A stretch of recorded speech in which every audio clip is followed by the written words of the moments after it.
Kamu sadar nggak kalau di kamera kamu tuh pasti ada satu simbol yang kayak gini nih. Simbol lingkaran terus ada garisnya di tengah. Kamu tahu nggak sih ini simbol artinya apa?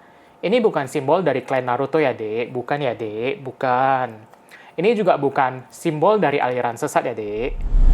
Hari ini saya mau bercerita tentang simbol yang orang jarang tahu ini. Simbol sensor namanya. Jadi begini ceritanya. Simbol ini dinamakan juga icon sensor. Icon sensor ini menandakan persis di mana sensor berada pada kamera kamu. Kalau kamu menggunakan kamera film, dia menandakan di mana film itu berada pada kameranya. Sedangkan pada kamera digital, icon ini menandakan di mana letak persis dari sensor itu berada di dalam kamera. Kenapa kita harus tahu sensor itu berada di mana di dalam kamera? Jawabannya itu adalah kita agar bisa mengukur presisi jarak fokus itu seberapa jauh dari kamera. Icon sensor ini mempunyai sejarah yang panjang.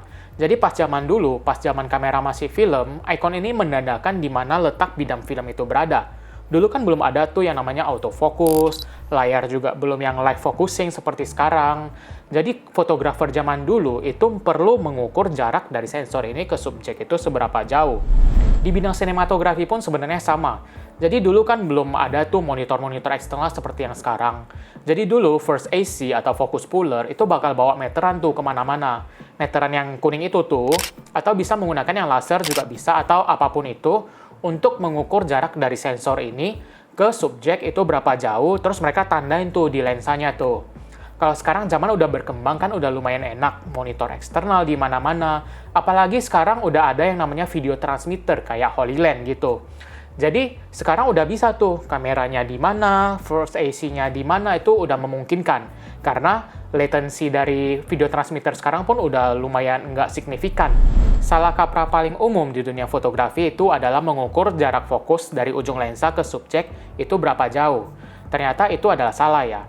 Yang benar itu adalah kita harus mengukur dari sensor itu berada di mana sampai dengan subjek itu seberapa jauh. Dan di setiap lensa itu mempunyai yang namanya minimum focusing distance. Itu kita bisa lihat speknya di Google atau di manual book juga kita bisa lihat. Spek yang ditulis di sini adalah jarak dari sensor itu berada sampai ke subjek itu berapa jauh minimalnya. Kalau kita lebih dekat dari itu, kemungkinan besar, bukan kemungkinan besar lagi ya, sudah dipastikan kalau lensa kita nggak akan bisa fokus. Jadi begitu ya cerita di balik simbol sensor yang jarang orang tahu. Silakan gunakan video ini bagaimana bermanfaatnya buat kamu. Kita ketemu lagi di video berikutnya.